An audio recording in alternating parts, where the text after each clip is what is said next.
Hello everybody, I'm Joanne Haigh. We welcome our viewers and listeners in Barbados and around the world to another episode of Face It and Fix It on CBC TV 8, CBC Barbados, YouTube and Facebook, and of course, Q100.7 FM radio. Now today we will be joined for a short period by Dr. Corey FORDE, infectious disease specialist, and he's also the manager of isolation facilities. He joins us to update us on his vaccine challenge. And you've asked us about sports, and everybody's been talking about sports.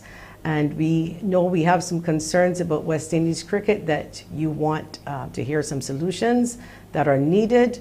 And even though I will admit I am not on top of this cricket subject, I am willing to learn and hear from those who may know and consider what needs to be faced and fixed in the world of cricket. And to help us do that, we will be joined by CBC sports journalist DAMIEN and cricket analyst PEDRO AGARD. And we've also got some great Christmas news coming from B.R.A. I understand that some checks will be in the mail with the income tax returns and of your VAT returns, and that is good news in November. And to come and tell us that news and explain how it will work and who will get and how soon will be Erica LAZARE. She is the communications officer at the Barbados Revenue Authority. And if you have any questions, please call her when she's on and direct them to her. The pandemic has wreaked havoc on our entertainment industry and our festivals, and has forced its members to reevaluate how they do business. We'll discuss what some have had to face and their ideas on solutions. And joining us to share that with us is multiple award-winning Fifth Element Junior Kadooment designer, Mr. Kevin Small.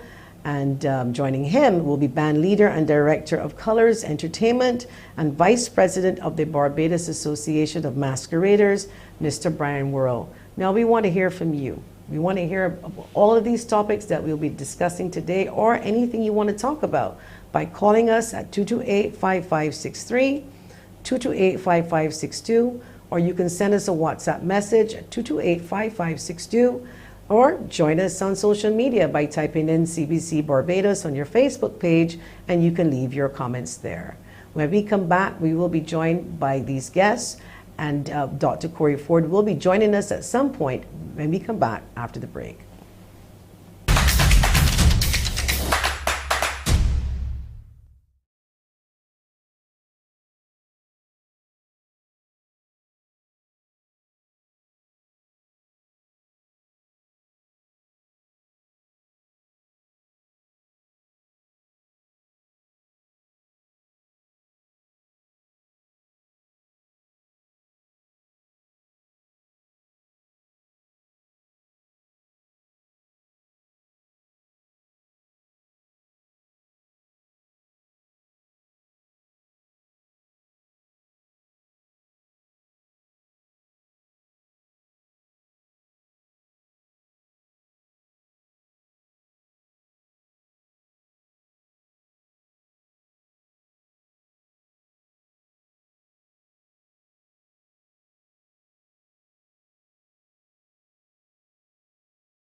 Back to Face It and Fix It.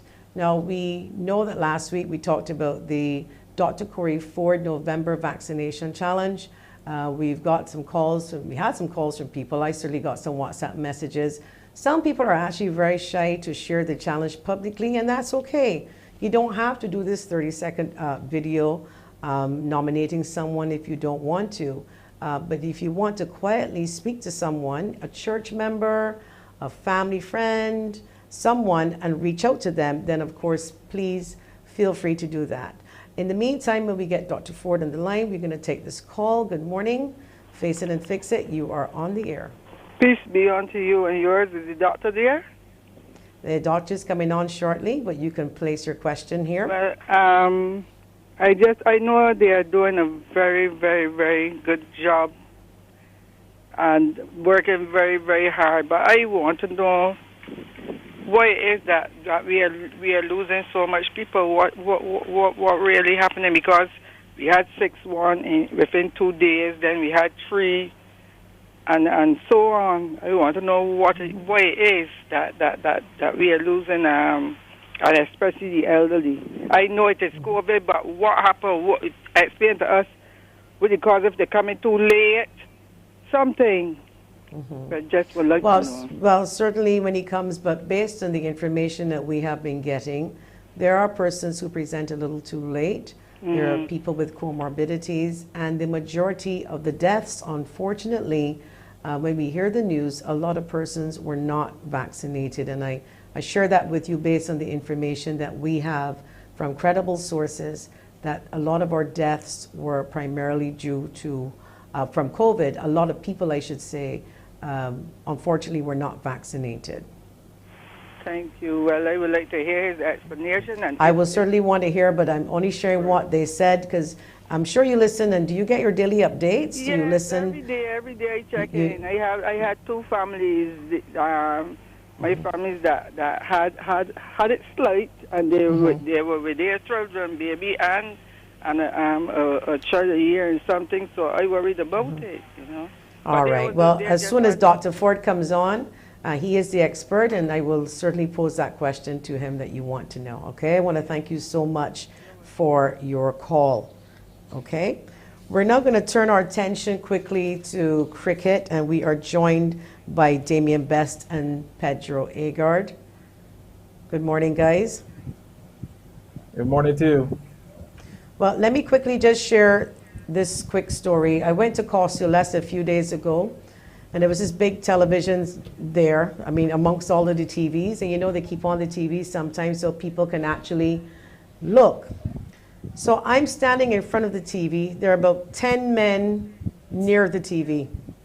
And I walked around them, and I stood up in front of the TV, and it was a 65-inch. I took up about half the screen. And I'm watching this TV, but not watching what was on TV. I'm just admiring the TV. I could feel like all these eyes behind me. And I was like, oh my gosh, I'm sorry, y'all are watching cricket. So I dare to look at the TV. I was blocking them from watching the cricket match.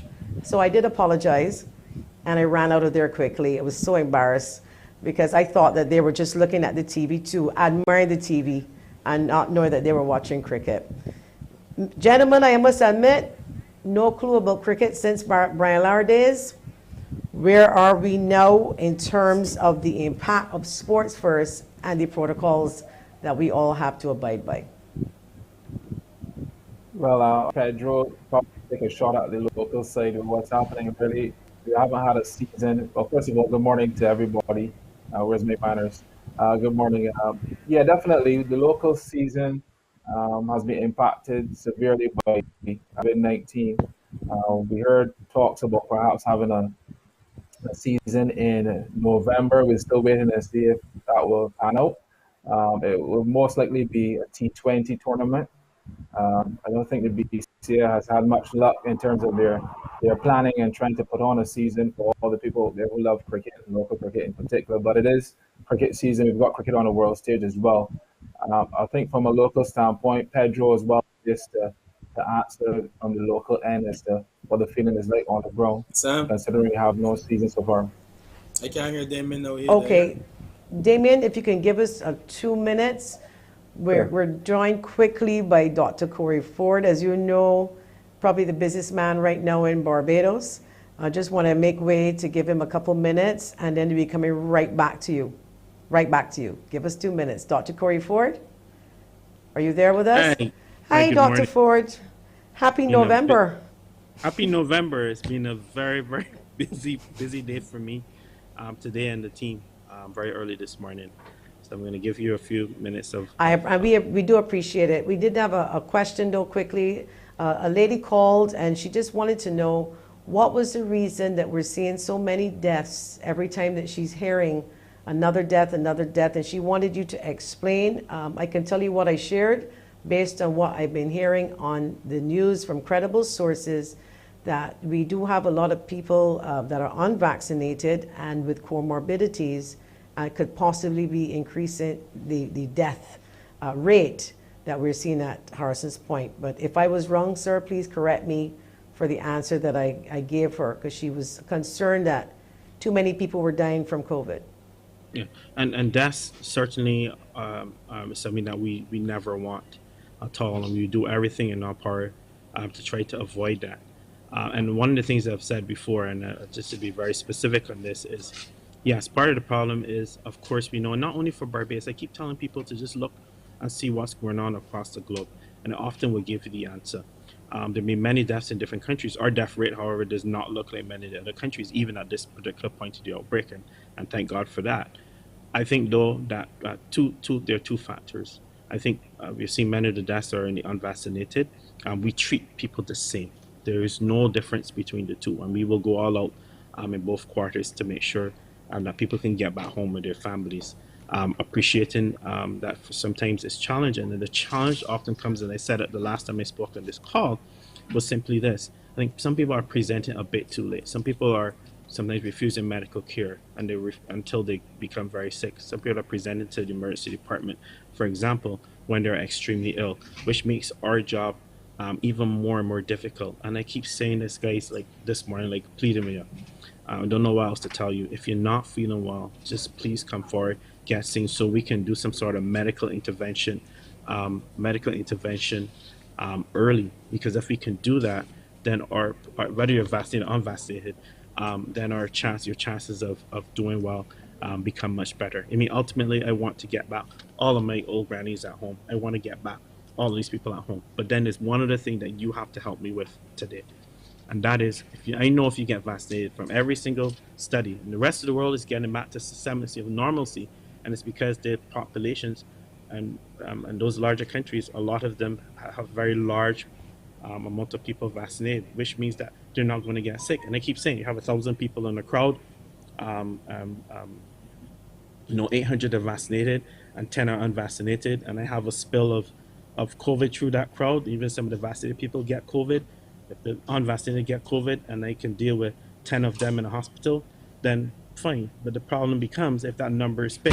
If I now change it and I say the 800 people who are unvaccinated, right, and the other 200 are vaccinated, now I have to think about when people get sick and they have comorbidities. Barbados looks like the rest of the world, probably worse off, like things like diabetes, hypertension, asthma, right? So just imagine now, 800 out of that 800, about 300 of them get ill. Simple, right? Then what happens? Then your healthcare system becomes overwhelmed, and this is what's happened. This is what has happened across the globe. So countries, although people are vaccinated, can get COVID, they're not ending up in the state where they get sick and requiring a ventilator for most part. We know a percentage of them can. We know that, right? Frank, honest, right? Percentage of them can. Small percent, right? It's less than 7% for most cases, right? But the majority of people don't. So between those two factors, I think are important. And I really want to use the opportunity again to really challenge you. This is the month of November. I call this the month of normalcy, getting back to normalcy, and the month for, I think, a challenge which is important, and getting the majority of our population as possible vaccinated. There is nobody this morning more than me who really want us to get back to a sense of normalcy and get back people doing the things they want to generally. So this is the month, I call it the month of getting back our freedom. Our freedom yeah. Month. A quick question to you. Someone did say to me last night, and they wanted you to maybe stress a little bit on the wins.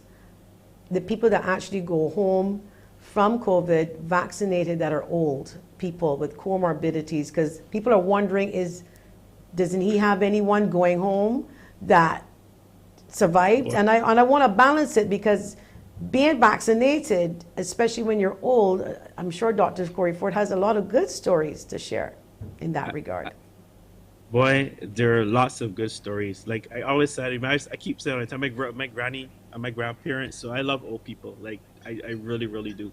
But one of the things that people always focus on is all the negative stuff, right? And as kind of growing up in life, I always try to focus on the positive things in life. So one some of those positive things are interesting, right? So we just got a whole nursing home. It's not really been made media yet, but nursing home. I can't call the name of nursing home on TV, but who had a problem, and nobody died. Basically, came out of there unscathed. Similarly, geriatric, majority of persons they're vaccinated or were able to get out without any significant issues at all. The story goes on and on. In our altar facilities, for example, we send home 89-year-olds, 90-year-olds. Most of them are vaccinated. Even those who are unvaccinated, we've gotten out back home with their families. And I encourage, the truth is, as I sit here and think, I really encourage a lot of Barbadians and people are almost afraid to talk. Like it was like so funny. And I don't know how to gauge that across in terms of public, but people are almost afraid to talk about, hey, I had my old mommy, my grandma who was there, etc., and now they're back home. And I think those are things that we need to celebrate as well. I think we spend a lot of time often in country, celebrating the negative things. I just wanted this morning to celebrate the positive things. I always celebrate my staff, but I want to celebrate all of those older people who've passed through the facilities and are now back home with their families. The young ones too, who've been ill in the facilities, and many. And I keep telling them as they go out, say, go and say something on social media, go and say something, because we get licks for stuff that sometimes is not totally accurate, but that's okay, right? But go and talk about your positive experience. Some people were practically at death's doors and will be able to walk out. Harson's point. Just think about it logically today. And mainly right? vaccinated people, and that's what we're trying to get to. Vaccinated people, the numbers are there. It doesn't I want to share one joke with you, and I couldn't let you go. So I put on my social media page, join me tomorrow. This is today, Dr. Corey Ford Vaccination Challenge. And some individuals said, even if the vaccines work, Dr. Corey cannot guarantee that there is nothing else being stuck into one's arm. How could he? The person says. He was not present at the time of manufacture. No, listen to my response, because I figured, okay, this is where I have to speak to the Minister of Education about free education, because I was shocked that some person who I thought should know better. So I went, so are doctors and the general population usually present at the manufacturing plant for vaccines, or present for the manufacture of any other types of medications? And I said, instead I said asking for a friend, I'm asking for everybody. We are not present when people manufacture Panadol. We're not even present when they do the food. We're not present. So I couldn't understand why that question, you cannot guarantee the vaccine because you weren't present at the point of manufacture. How does someone come up with something like that when there's no doctors really present at any manufacturing plant? I'm sure you don't go down to Colorz when they're doing BNT powder, etc. This is, and is this Johnson's baby powder, or is this really BNT powder?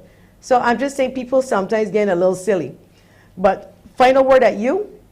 Again, we want to stress, it's the month of November. 1st of November, find someone to get vaccinated who is not. Final word at you, Dr. Corey Ford. I challenge you today. Stay positive, get vaccinated, get independence, and remain negative for COVID. Thank you so much, Dr. Corey Ford, and thank you for taking some time. I can see you're still in your uniform, your scrubs. We so appreciate it. We really will do all we can to assist you in this drive. Thanks very much. Thank you. Bye. So we're now going to get back to Damien and Pedro AGARD after the break, and we will be speaking cricket when we come back.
back to Face It and Fix It. We're now turning our attention to cricket.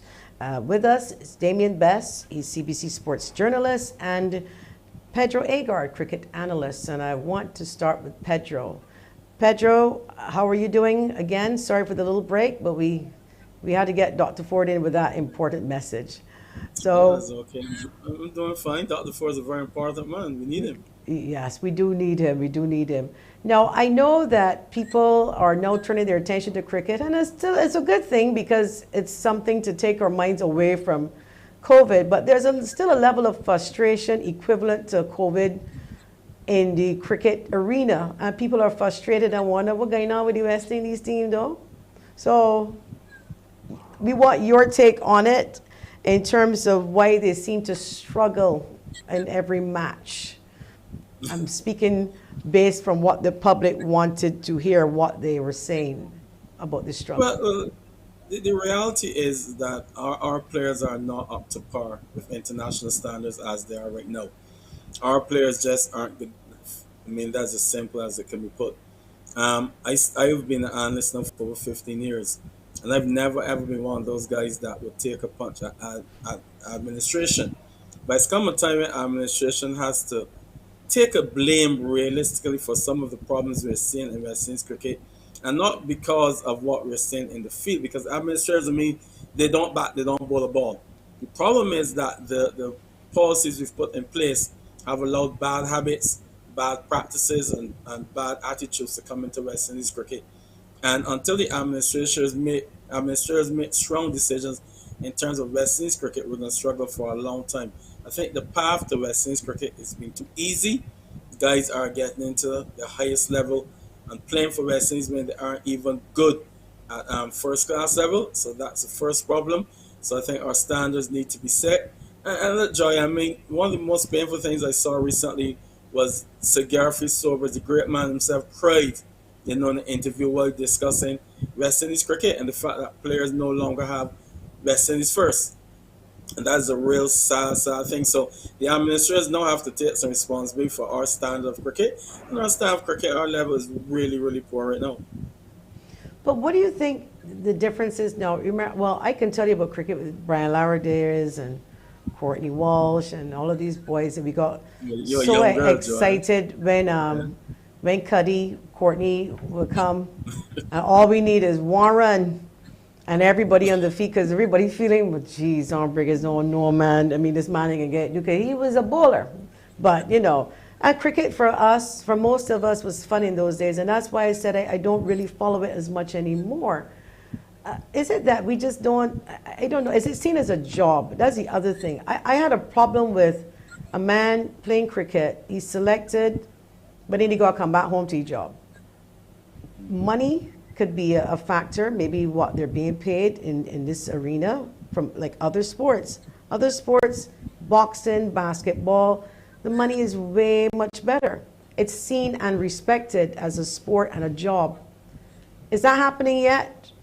Are we treating our cricketers as this is their job as opposed to come back home and get back a government job for a couple of weeks until you get called again? But the reality is that over the last couple of seasons, the guys that have been playing at first class level are no professional cricketers. They draw a salary every month. Might not be a substantial salary, but it's a salary where they can live on and play cricket professionally. One of the biggest drawing cards for West Indies cricketers has obviously been the franchise cricket, where the guys are going off to these franchise tournaments and making a really decent living. So I think that money has played a big part. Guys have opted for franchise cricket more than they've opted for West Indies cricket. But as far as seeing it as a job, I don't think they still do. Because one of my biggest grosses have always been, you know, we had an issue where West Indies players, I'm not going to call them by name, who were bold-faced enough to see the president of the West Indies Cricket Board in an airport setting and did not speak to him. And they had the audacity to say that they want to see him in the dressing room. I mean, could you imagine Damien at CBC not speaking to his CEO and then telling his CEO he can't come in the locker room? I mean, where else would that happen? And these guys turn for work the next day. So I don't think our guys are professional enough. The dollar figure has become a big drawing card, but the professionalism has gone out the window, and the guys are playing for money. That just really is. They're playing for money. But isn't that the case with sports in all over the world, it's about the money as well. Yeah, but with sports, with money comes discipline. If you want to be the best, play with the best, be the best, there's some kind of discipline to be required. And discipline comes in all forms. Not only the build, not only getting up and train and doing the skill set daily, but respect for others. You know, and even in the bigger leagues, I always say, none of those international players, you can call any of them, can disrespect their franchises and keep going.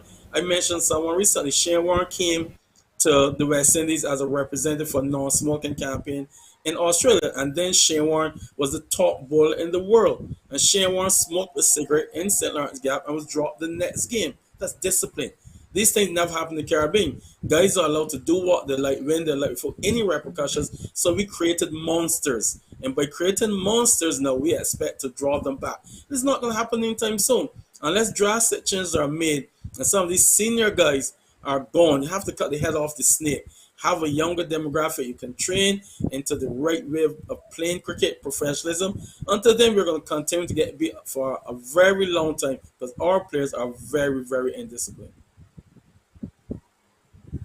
Weigh in on this, and would you agree with Pedro in this regard in terms of there's no discipline in the sports? I mean, back in the days with Sir Wes and Sir Gary, obviously times have changed. Is it that who's responsible when you said you're going to cut the head off the snake? Was this management? Is it coaching? Is it where can we improve? What can we fix? I think overall, Joy and Pedro hit some good points there in terms of the discipline aspect of West Indies cricket. What I would say though, just to jog back a little bit regarding the payment and getting more cricketers out there in terms of playing the sport as a professional. I think we're moving in that right direction when we started with paying franchise cricket and paying some of the regional cricketers professional contracts. I know here in Barbados, the Barbados Cricket Association has done a great job in having contracted players. So even if you lose your West Indies contract, you still have your Barbados contract to fall back on. So in that regard, Barbados has been a leader in the sense of working that angle and trying to get more professional players out there. The discipline aspect has a lot to do with, I feel sometimes players have too much of a free rein as to how they want to play the cricket. Sometimes you go to practice sessions and, you know, you see a few guys trotting in, some look lethargic, some are working hard, some others are enjoying the sessions a little less than others and not so much intent. You know, some guys just do what they feel like. I remember I went to 3W's Oval a while back when, you know, we had some of the more senior players. There was Marlon Samuels and a few others around. And, you know, the guys were chilling and relaxing. You know, I felt as if the camp, you know, looked from a spectator standpoint as if, you know, the guys were pretty chill. And that's the best thing is clear. But nowadays, the rest of the world is going forward at 10 paces ahead of us. And he is always there because guys are fighting for places in these squads. It's no longer just, you know, playing cricket for fun. These guys have a job, and as well, they've been set a certain mandate as to how they're going to play their cricket. That's why teams have gone ahead of us. We have not been as, I would say, showing as much intent in wanting to win these matches, some of these matches I've seen so far. So for us, we kind of wait as spectators with bated breath, thinking that the West Indies is going to turn things around at some point. And we know it's a lot more hope than really, you know, assessment and stats heading into tournaments. For example, the World Cup. The West Indies has been losing heading into this World Cup. And a lot of people have been saying, well, you know, we got the names there on paper, so I think they will come good. But we didn't have any evidence leading into the World Cup that suggests anything different. And now we see it play out before our eyes. So I think when we head into tournaments and series, we got to get a little more aggressive. We got to play like we really want to win. And I don't get that entirely from some of the players.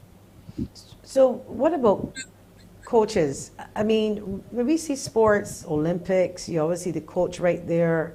This is what you need to do, you know, they tell you when to eat, when you got to sleep, you know, that kind of regimented, take this serious, you know, you need to win that kind of motivation and what it takes to be a winner, who is responsible for assisting these guys to get to that mental state, to program them? Because the way you were describing it is almost like you to think they're just home and gone down the road a Saturday and, but man, we're going to play some cricket, you know? Then it's like it's not being taken seriously. Who carries that responsibility?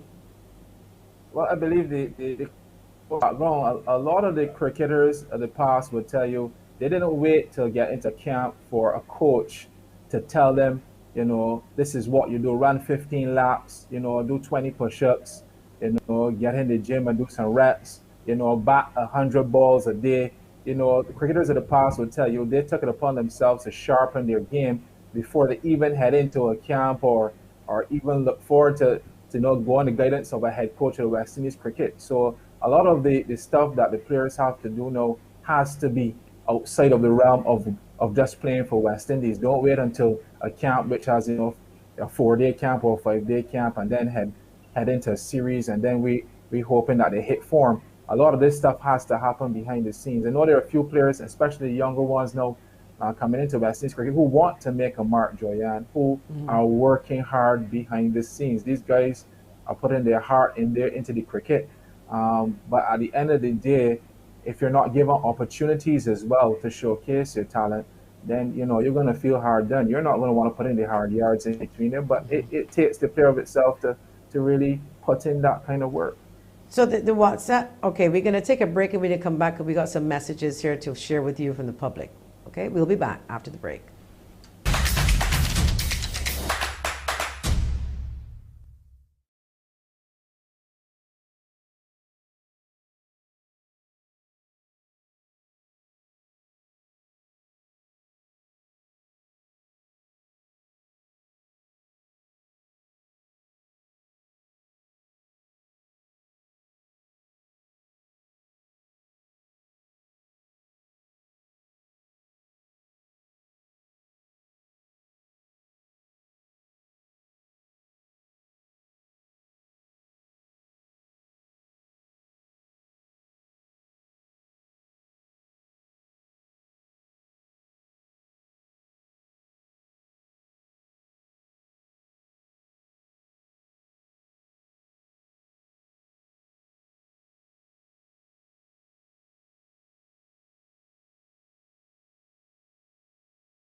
Welcome back to Face It and Fix It. We are trying our best to see how we can fix the cricket situation as best as we can. We were speaking to Damien Best and Pedro AGARD. There was a WhatsApper that asked, or said rather, what about fitness? They're saying our players look like they aren't as fit as the other teams. Is that an observation that you would have made, and is it that they just don't look as fit? I don't know if Damien want to take that one because I mean, Damien take that one and then going on to Pedro. I try to avoid this fitness conversation in West Indies cricket because you know we've heard about players being left out for fitness reasons, but no one ever says when this fitness test is carried out. At what point? Well, we can jump to that because I got to ask that question about our guy Jason. But answer the question there, Damien, if you can respond to the WhatsApper. Fitness remains a challenge for West Indies cricket. There's no doubt about it. When you're going to pass a player fit that we know for a fact, sitting here watching him run on the field, operate on the field, that is not fit, then that's a smack in the face for me of fans across the Caribbean. If you're going to say fitness is going to be at the core of your selection and you're going to pass off players, in fact, you're giving players exemptions or giving players different criteria than others and then pass it unfit, then there's really no structure. It doesn't make any sense if you're going to say fitness is at the core, but there's a minimum standard or whatever the case is, and somehow players that are not fully fit go through, and the ones that are fit are left at home. So, we got to get the signals right and as to what we want to do with West Indies cricket when it comes to this fitness challenge. Because, as I've said before, there are players out there who are doing the hard yards, but I think at the end of the day, it's going to be a slap in their face if you select somebody who's half ready and then say, well, we know this person's potential might be half ready, but we're going to think that we think that they're going to do the job. So let me ask you this question, because I call myself a fixer. So you gotta get to the meat of the matter. Who is responsible? And not necessarily name, but the title. Who's responsible for making that determination if you are in today for this match or you're not, and for whatever reason? Who carries that responsibility? Manager, coach, the board? How does it work? Well, there's a lead selector, there's the head coach, and there's also the captain involved in the mix. So you've got basically the core of the people who are around the cricket. Right now is Roger Harper, who's a leader in the men's game, and I do believe that he acts on the advice as well of the medical team, as I mentioned before, and they certain decisions. I'm not sure who has the more power in this group anymore, because to me, a lead selector is supposed to lead. And I mean, I don't know if the, see, but that's my point. You got to get to the meat of the matter, how to fix it. But the reality is that from the time the selection process starts, these guys are assessed, as Damien said, based on their fitness. That information is then passed on to to the selectors. And the selectors can then decide, look, I want to play Pedro, AGARD, Damien, Best, and BRYAN. But that team still has to be ratified by the board. So despite all the hubbub we hear before, the board has the final determination on whether somebody plays or not. Because when that team is submitted to the board has the right to send back that team to select and say, look, you know what? You sent me a team here with BRYAN, but BRYAN's never batted a ball in her life. So the board in the end has the final say. The buck stops with the board. So who do we fire then, Pedro, AGARD? Well, we can't fire anybody. Who do we recommend to be changed? The board is selected. That the board is selected by the Caribbean cricket boards associations, and it's a political thing. The guys put their friends in, and then we can tell you, we had a situation going where the board was changed, and everybody that the former board employed, the new board got rid of. And then we found ourselves in a situation starting from scratch. Cameron might have had his shortcomings, but he had put some good things in place, and the new administration dispersed all the things that were started. So West Indies cricket is constantly in this repetitive stage of rebuilding. Listen, we've been turning the biggest corner in the world. For about 10 years, we've been turning this corner. We've been turning this corner. We haven't gone anywhere. They keep talking. They have a plan. I have a plan to travel the world too. But if I work for $20 a week and I spend $18, at what time am I going to be able to travel the world? Well, at the rate of her bus fare is, I don't think you get into. At the rate of her bus fare is, I don't think you get into St. Lucie, my man. I tell you.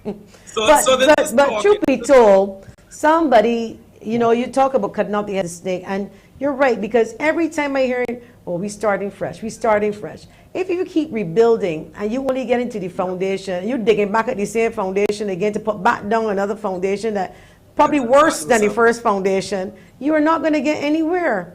So people need to be more vocal, because it is frustrating for a lot of people to see, okay, Jason Holder, for example, he was not played, a little bit I know, and in the 2 matches, and then he came in the 3rd match. Okay, yes, they won.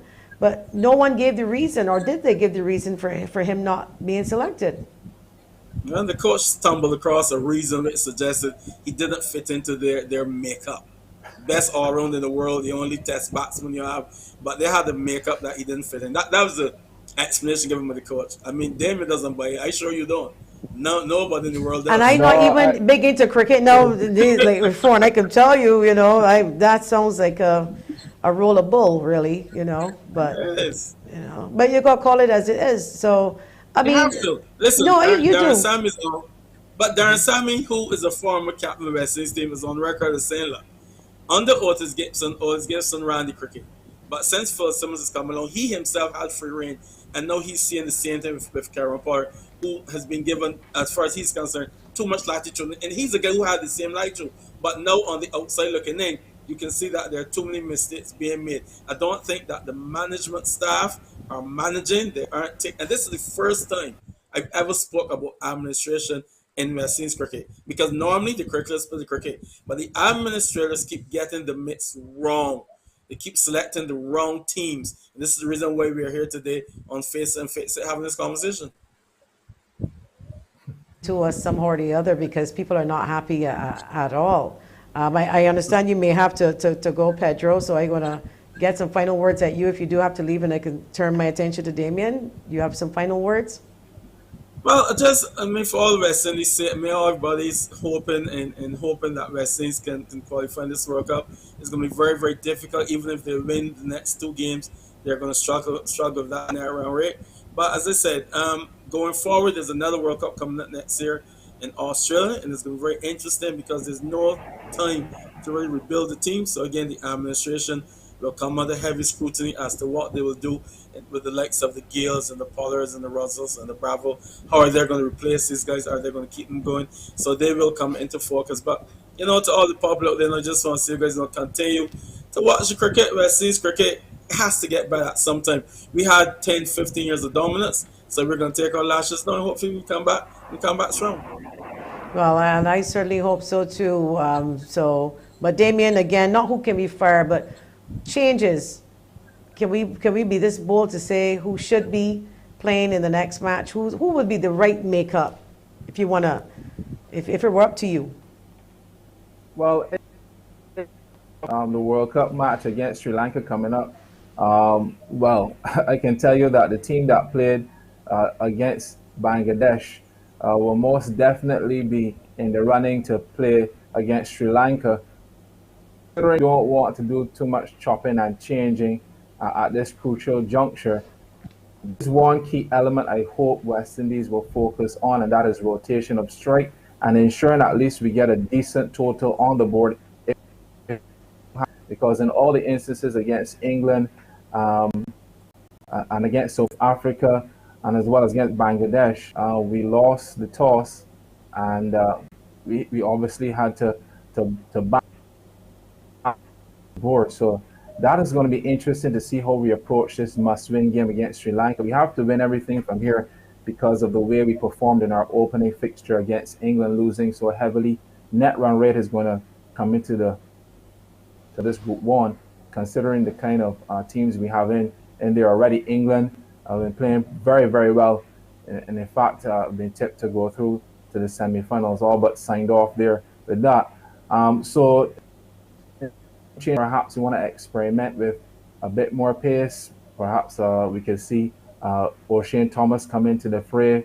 Who knows for Ravi Rampal? But at this point, for the World Cup wise, I don't think the team is made for that encounter. We've got to play Sri Lanka and then Australia on Saturday. So we've got two key games we have to win, a defeat, and that's basically it for us for World Cup. From an administrative standpoint, for losing in terms of the way we started the tournament, this administration will have a lot to account for. I don't see us sticking around with a couple of the only administration.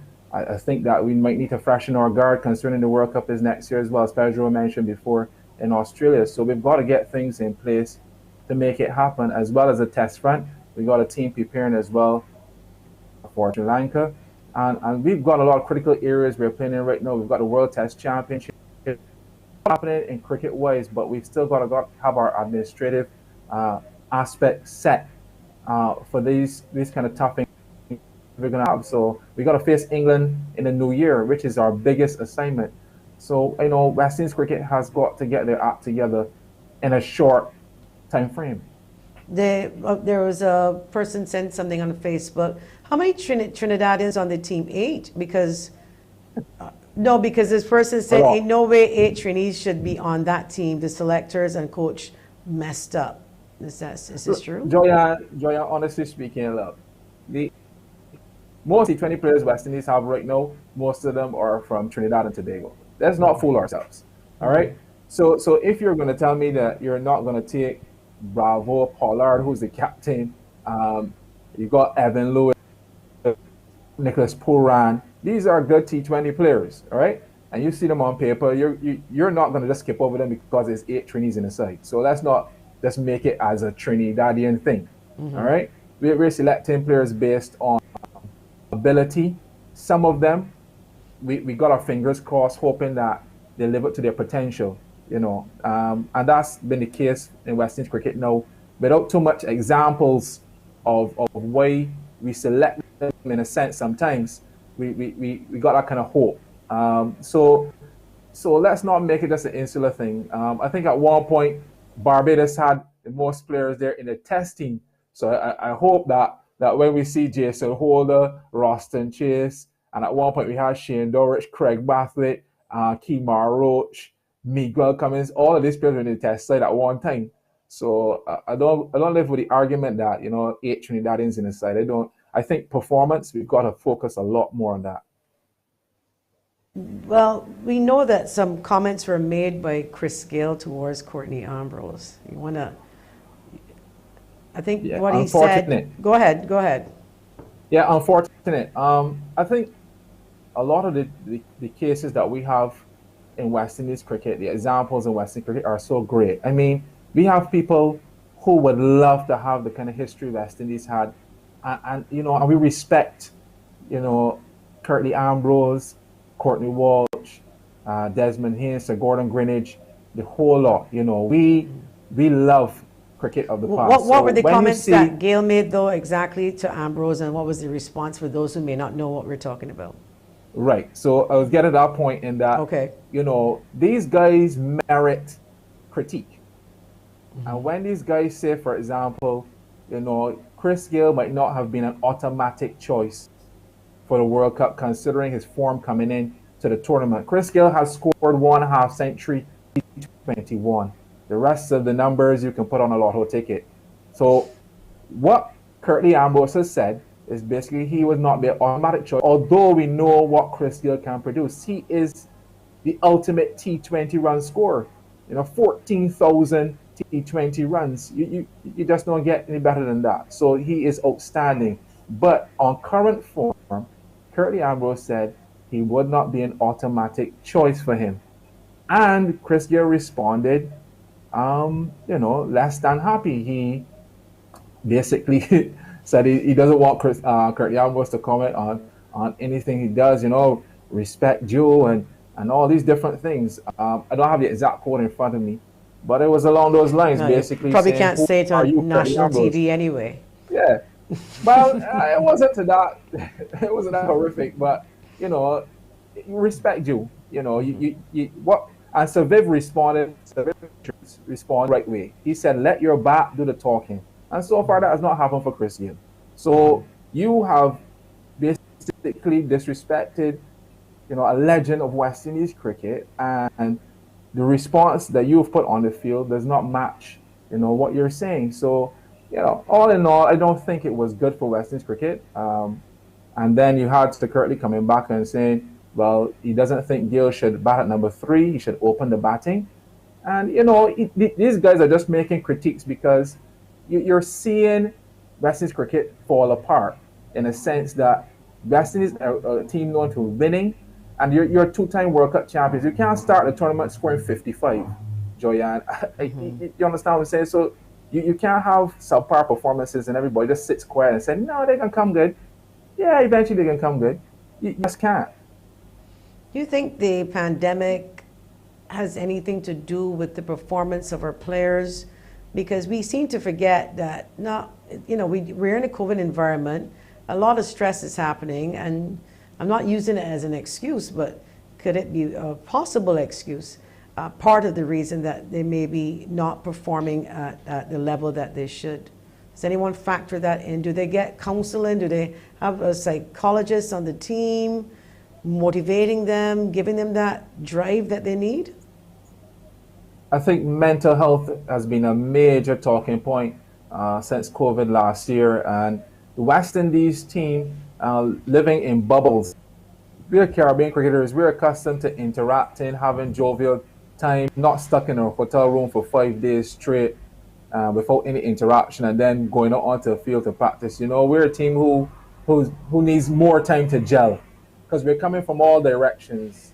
Some from Trinidad, some from Jamaica, some from Barbados. So when we come to the cricket, it takes a little more time in this current crop to kind of come together and gel. So when you play in the bubbles and do all these different things, it's kind of a stressful situation for them mentally. And I think that has been a big talking point. We heard the Test captain Jason Holder former Test captain Jason Holder talk about mental fatigue and guys being in bubbles, and that was one of the reasons why he was talking about having a break from the game and just to reformat yourself and come back into the game. So mental health and COVID-19, big factor within cricket nowadays. You've got to have at least a mental health coach or somebody on board psychologist to help with team preparation as well. Well, that's so important, really important, and I've learned a lot. And I mean, I thought everything just came back to me, clean ball, leaving that ball outside the off stump type of thing, because I said I wasn't paying attention. For obvious reasons, like most people, they lost confidence in the team. But again, we are hoping that they do get back on track. And you put a lot of good points, as well as Pedro AGARD, and I want to thank you because we're out of time.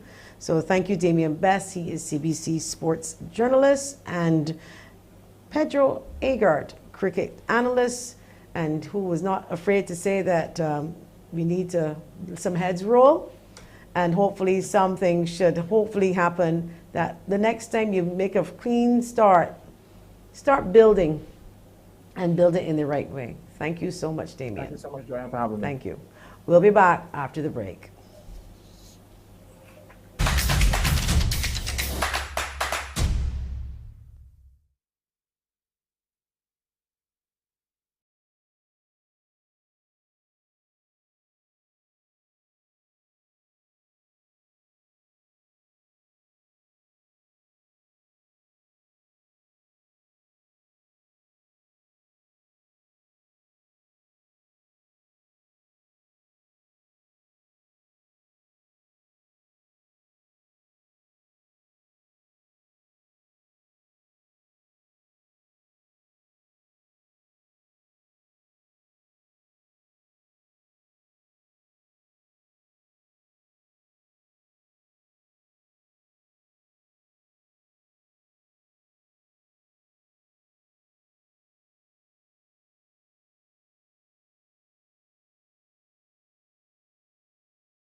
Welcome back to Face It and Fix It. You are going to love my next guest because she is going to bring some great news for all of you waiting for your income tax returns and your VAT returns.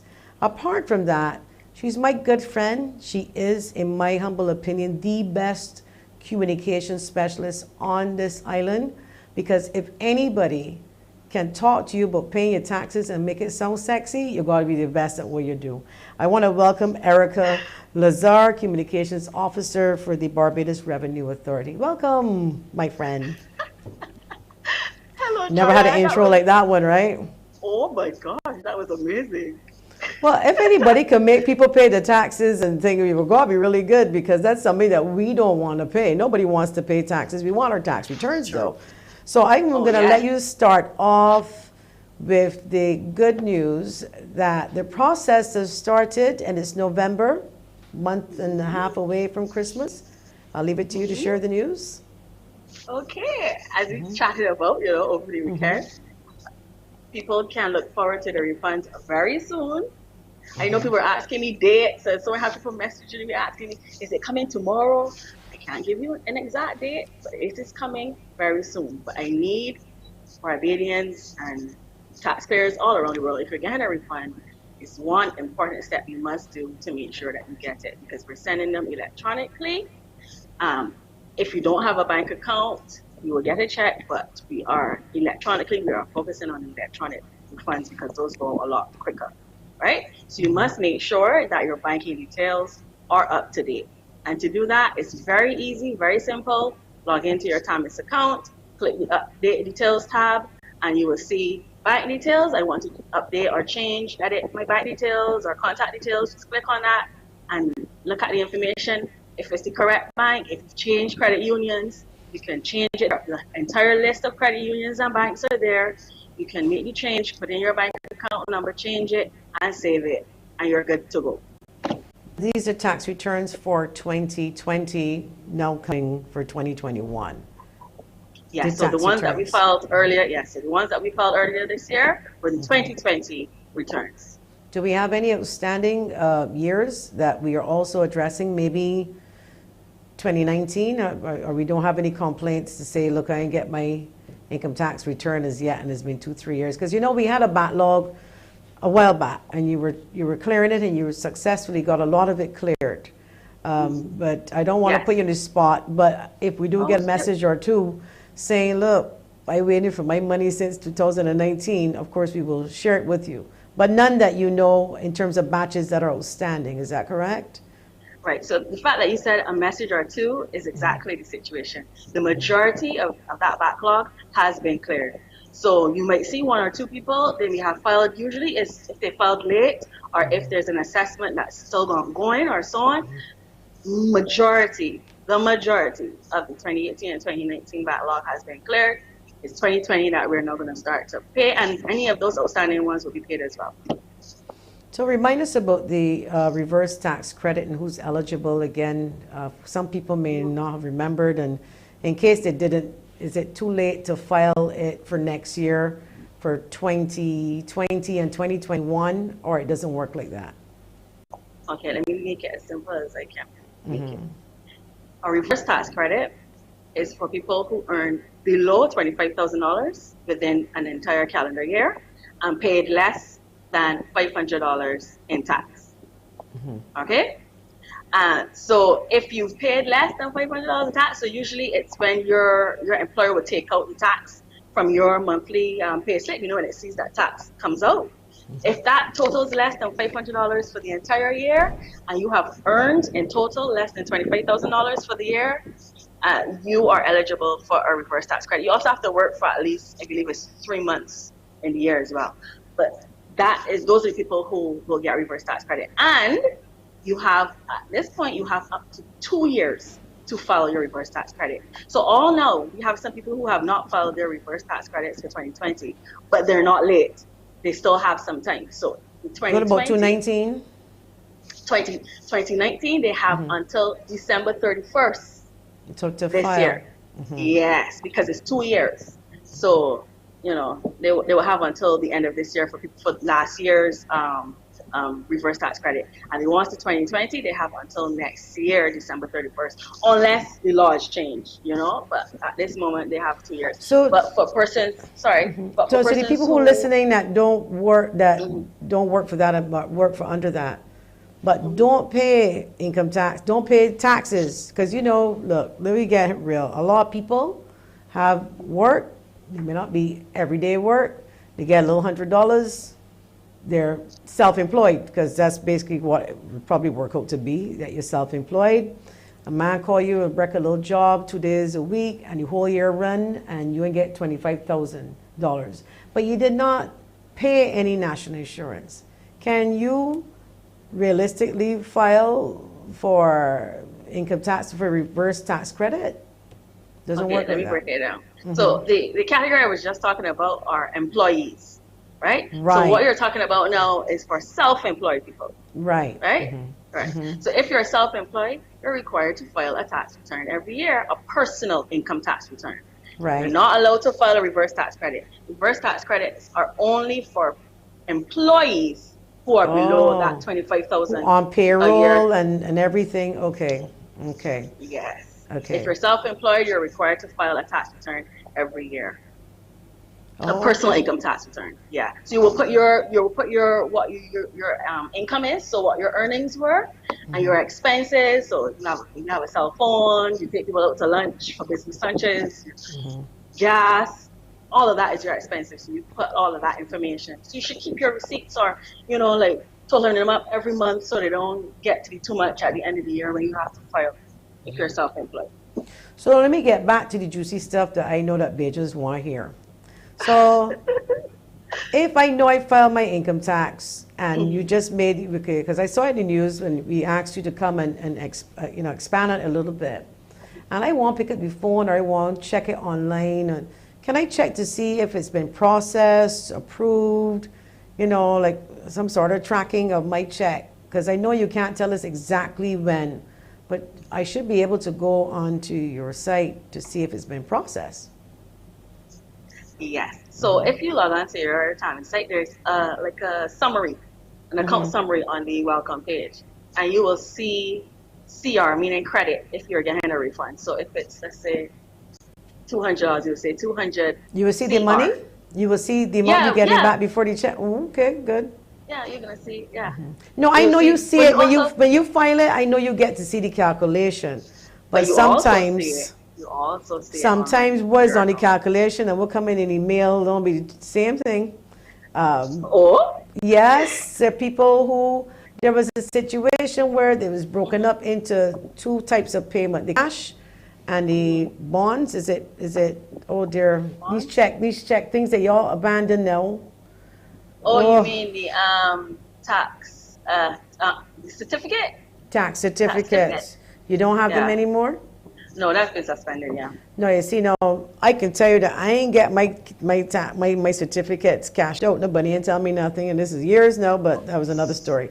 But we could talk about that. So that's why I was saying Yes, we can that, talk about it after. You so give me the information. that's why I was saying that the return of I got in a check, but no one converted the tax certificate into a check to say, we're not doing that anymore. Here's your money. And with those certificates, is it true that you would get interest the longer B.R.A. kept the longer you keep my money, whatever it is, do I get any interest on it for keeping it so long, for not paying me? Because people saying Well, that I ain't get my tax, for 2018, the longer you have it, I won't get any interest, right? all right. So I like to deal with these things on a case by case basis, right? Because everything is not carte blanche, right? So if depends on the reason. If we have your refund, is it because you have an assessment still happening? Is there audit going on? Is something going on? Did you put incorrect information?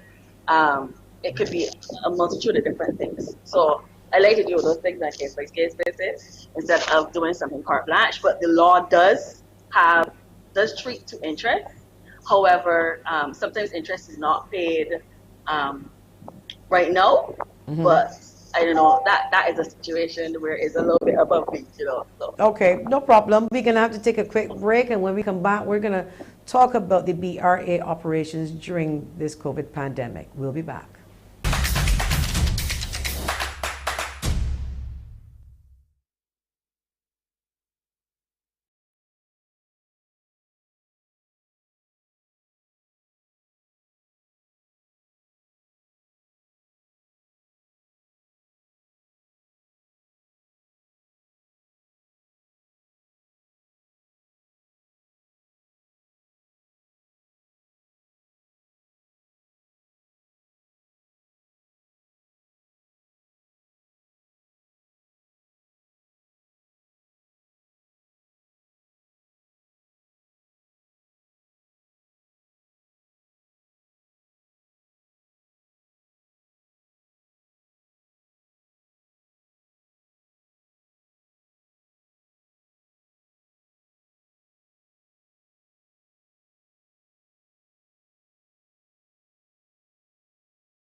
Welcome back to Face It and Fix It. We are speaking with Erica LAZARE, Communications Officer at the Barbados Revenue Authority, B.R.A. Now, before the break, Erica shared some good news about income tax and VAT returns, and hopefully persons waiting can have a better Christmas this year with some additional money. Now, they don't only do the income tax, they also deal with other things. And one of the questions I wanted to share with Erica is being in a COVID environment and having to come to the office to do business. One would expect that customers will then have to go online or they would have to call. But calling the B.R.A, it's one of the agencies that we constantly hear of complaints that no one answers the phone. So we hopefully will be joined again by Erica. Are you there with us? Okay. Okay, but Erica, when we return with Erica, we are going to ask her, and I know you want this question answered, why is it that the telephones have to ring off the hook at the B.R.A? And that's not the only agency, but because we're speaking with her now. And we also want to know about having to pay for things online, but still having to come in with the actual paperwork. And I'm hearing stories about that. How do you tell people don't come, fill out the forms online, but you actually then have to bring the form in, then cause some problems at the B.R.A. And Erica is also going to discuss with us the licensing process. Now, we saw recently in the news of these long lines and people having to take pictures to get their license renewed. She's going to explain that that part is not B.R.A, but she's going to explain the role that they play as it relates to the licensing authority with the weighing of vehicles and registration and stickers, etc. And speaking of stickers, we also want to know what's happening with the stickers. I'm a little ashamed to say what year my sticker has on the car, but I can tell you that my insurance is paid in full. So Erica, I was giving the public an earful of things that I would like you to answer. And we know that in this environment, we know people don't necessarily do business anymore in the office. Customers don't come. You encourage them to do things online or call. But we're always hearing you call the B.R.A and you cannot get through on the phones. Is the phone lines, are you looking at a better system for the phones, or why do people don't answer the phones? Okay. I can almost guarantee that in the last month, you will not have been hearing that, because we have recognized the issue that we had before. We have invested in a new and improved contact center. Now, this is a system where, you know, when you call a lot of these large establishments, they let you know what number you are in the line. You can select a number for what you want to do with exactly. And we also have a lot more staff, people who are manning the phones, because we have moved our customer service, especially at this time during the pandemic. The numbers are higher. We're trying to reduce the foot traffic coming into the B.R.A, have a lot more self-service options where you don't even have to interact with us if you don't need to. So we have a new number, is 429 E-TAX, 429 E-TAX, 429-3829. And that is open for extended hours as well. It opens at 7:30 a.m. and it goes right through Giant, right through until 8:30 p.m. Monday to Friday. We also have our customer service email still up, BRA mail, BRAMAIL at bra.gov.bb. So that's the email address. I'm writing this down because, so 429-3829, 7:30 to 8:30, we can call. Now, I know people say you can call, but some people get frustrated. I mean, first of all, I hope you choose a little bit better music than some of these people when you're holding on. And terrible music. We got a lot of local music in this country, and I don't know why we don't pay some royalties, especially to the artists now that they need some money. And we could listen to some of the music holding on. But then I'm hearing I'm number 5 in queue and number 6 in queue. Is that one of those systems that if I, on my cell phone, and I really got $10, it can eat up all my money type of phone systems? Because can I leave a WhatsApp? Is it you can email or you can call? Are you considering maybe something that is also a little faster? Maybe a WhatsApp number for people? 'Cause everybody don't have bill phones. And everybody don't have a house phone. And if they got a house phone, in this day and age, it probably off because you got your cell and you can't afford to pay for both. I just said that, for consideration, because you might want to utilize a WhatsApp number as well that you can submit for your ID and so on and so forth. I say that because I have little patience when it comes to those telephone things. Yeah, that's where we have the extended hours as well too, because I find after 4:30, like 5 o'clock to 8:30ish, the lines are not as busy. I find a lot of people get through, but you will get through. Just obviously during the peak times, it will be a longer wait. But no, I know the team for the contact center. I think they're looking into that WhatsApp option, and hopefully we'll be able to bring something like that to you. But we also have our social media. People message us on Instagram and Facebook all the time. Oh, okay, good. Then you have your Facebook page and Barbados Revenue Authority. Okay, Instagram, good. Barbados Revenue. We reached 10,000 followers today, so yippee! I hope I'm one of them. Maybe we go check. I think make it 10,001. My apologies. Make it 10,001. We give a lot. But you have some wins then to celebrate, because I'll tell you, the contact center then information is so important, because Balians were really frustrated with B.R.A. when it comes to calling, and not only you, not only you, frustrated period with the fact that people just don't answer the phone. So that is excellent news. So let us now move on to a couple of months ago. We had some concerns about the vehicle registration and weighing and so on and so forth. Where are we with that? Have we managed to fix that problem and we're up to date? Okay, so with the vehicle registration, before earlier on in the pandemic, we had like an email system. So obviously nobody could come to the offices because we were on full lockdown and so on. So people were sending in their documents and their information via email. So they were scan it and print it and scan it, sign it and scan it, and then email. So that was a kind of truncated. It was kind of longer process, right? Now what we have done is we created an online portal where everything is there online. You type in your information. In many cases, when you put in information, the fields become populated, so you actually don't have to type in everything. So it's it's kind of smart. And you can do your vehicle registration there. The visitors who are coming to Barbados and need a visitor's permit, they do it there. If you have a general licensing service, like inspection, weight certificates, those types of things, you can apply for it on the portal as well. And the portal is portal.bra.gov.bb.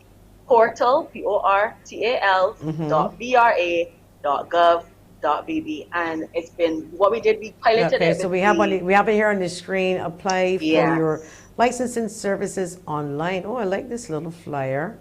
Pay for weight certificates, inspection, regulation, tests, visitors permits, etc. Number 2, receive payment notification from SurePay online or outlet. Print your Government of Barbados GOB official receipt emailed to you, and you present your GOB receipt at the Barbados Licensing Authority to complete your service if applicable. So it says visit portal bra.gov.bb. Portal, is that portal dot? Yes, portal dot BRA. Sorry, I don't have on my glasses. So, but this is great news. Can you have a new is it the head of the license, the head of BRA? Sorry, the title, not CEO. Your boss. Revenue Commissioner. Revenue Commissioner. Exactly, that's the title. I want to say good morning to her. I never get her name, but let me just say good morning. Say good morning because she came in. Louisa Lewis Ward. Say again? Louisa Lewis Ward. Louisa Lewis Ward, good morning to you, because I believe since she came in, we saw some changes and she kind of hit the ground running. And and that's always a good thing. So I want to say good morning to her and thank her very much for accommodating us to accommodate you, I should say, for this show at short notice. So here are some of the other wins. So we saw that flyer, the online interaction. But what if I old and I not so old, not so techno savvy? Pick up the phone, someone can talk me through this process? Exactly. So we did a lot of training with our customer service team. So they can talk you through things on the phone. And what we've been doing as well internally with the staff, we've been having like these sessions where we have like a half an hour session for the staff to teach them and show them different things, all the changes that are going on in the B.R.A, so that to make sure that they're au fait with it and they know everything, so that they're on the ball, so that when you call, they know exactly how to deal with your issue.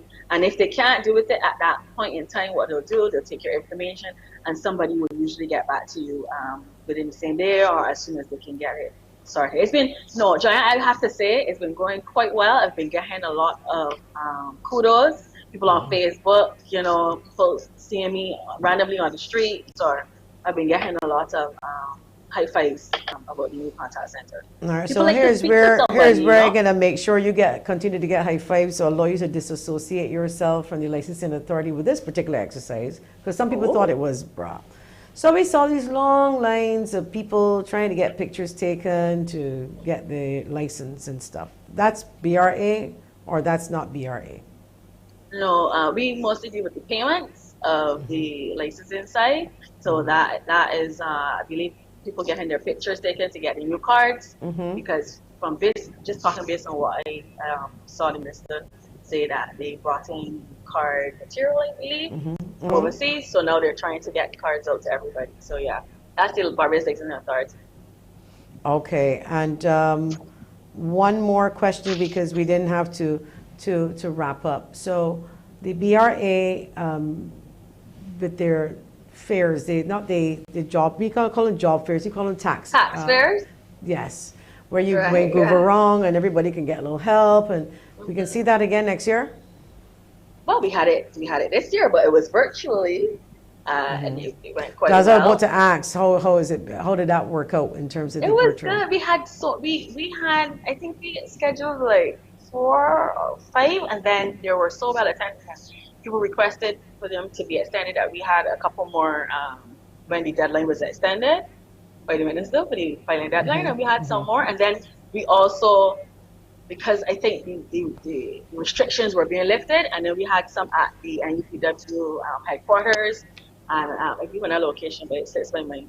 And we had quite a few people. We had quite a lot of people. They went really well. Yeah, went really well. Well, I again, in closing, Barbadians, Erica LAZARE, national TV, came on television to say that they're in the process of preparing and distributing and mailing your tax returns. Not mailing.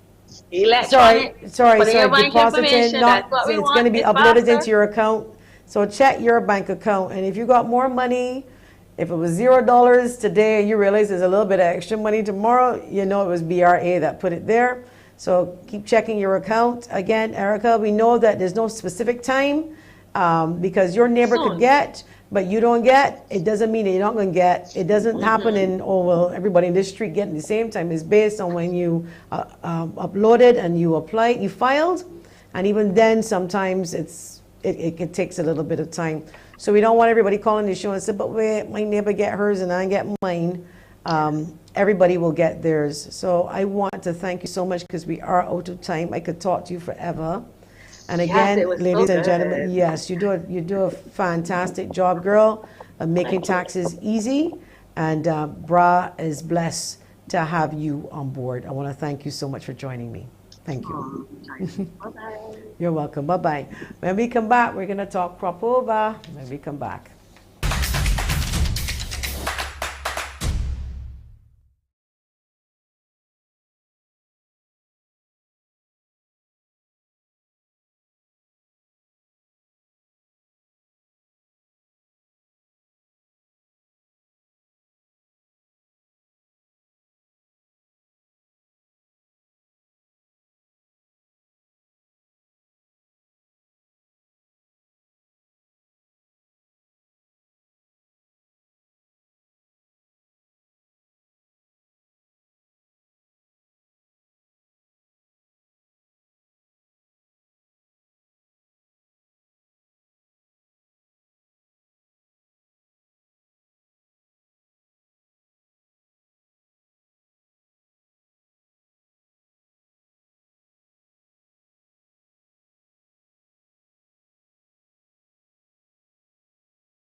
Welcome back to Face It and Fix It. We're covering a lot of topics today. We've gone from COVID, talking about taxes, cricket, and now to Kadooment.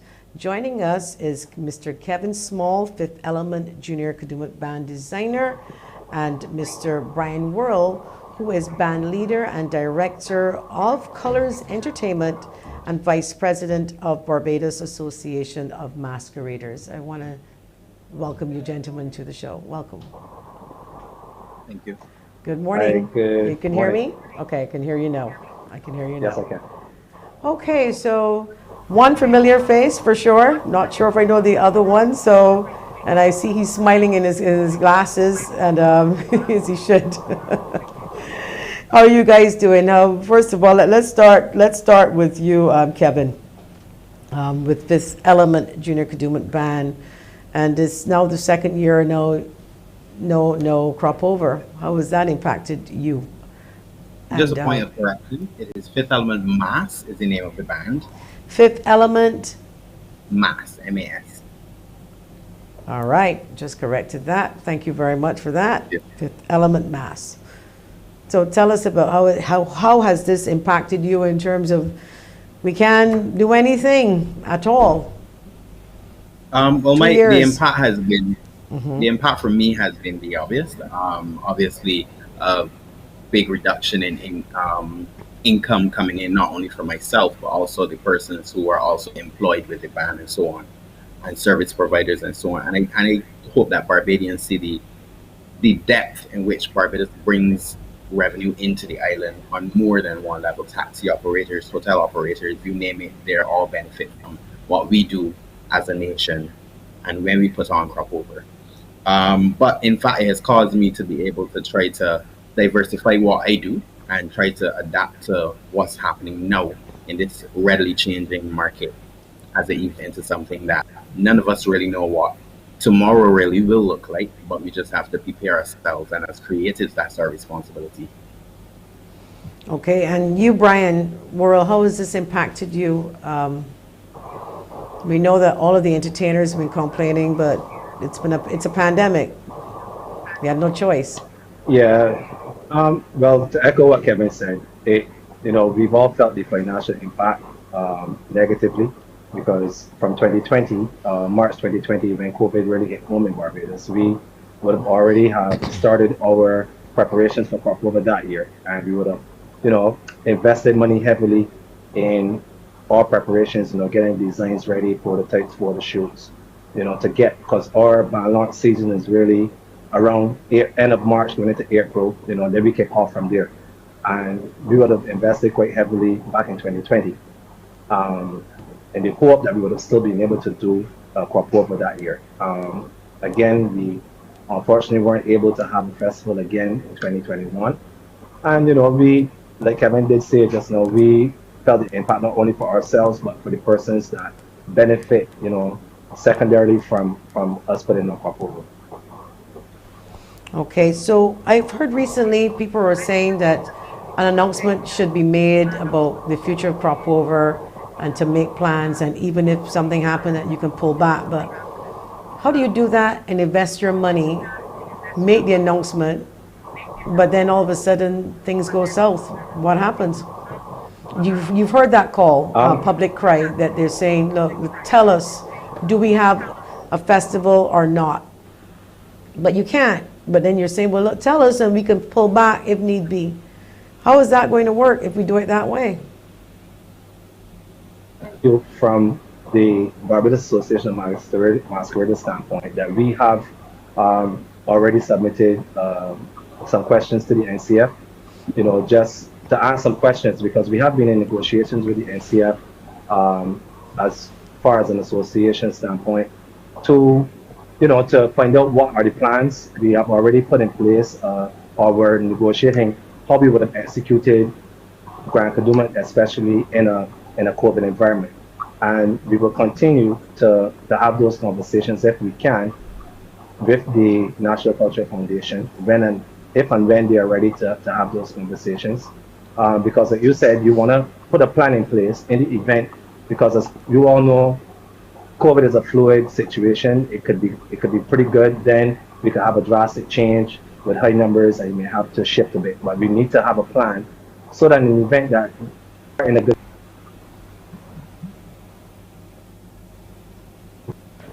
sorry about that, we are in a good place COVID related, that we can, you know, still progress and execute crop over in some form of fashion. So how much time do you normally take to plan? I mean, let's just, because we're in November now. When you're planning for the next crop over is what? In January of the same year, you're planning as soon as it's finished, you're making your plans for the next one, as soon as? Well, I would say that I could speak for Colorz Entertainment and for a number of other bands, we usually would start our shopping for and preparations around November. You know, we go away, we start to look for sample materials, we start to get our concepts together. Some bands launch their themes as early as December. For us at Colorz, we would start launching our designs as early as January for FORDE morning and for kiddies. And then later down, you know, you can launch for Kadooment. So the preparation does take quite a bit of time. And any early notice that we get, even if there is a plan to execute crop over in some form or fashion, the earlier notice that we get, the better show, you know, the band leaders can put on for Kadooment. Kevin, you know, you're more involved in the junior Kadooment aspect of things. And we're hearing about safe zones.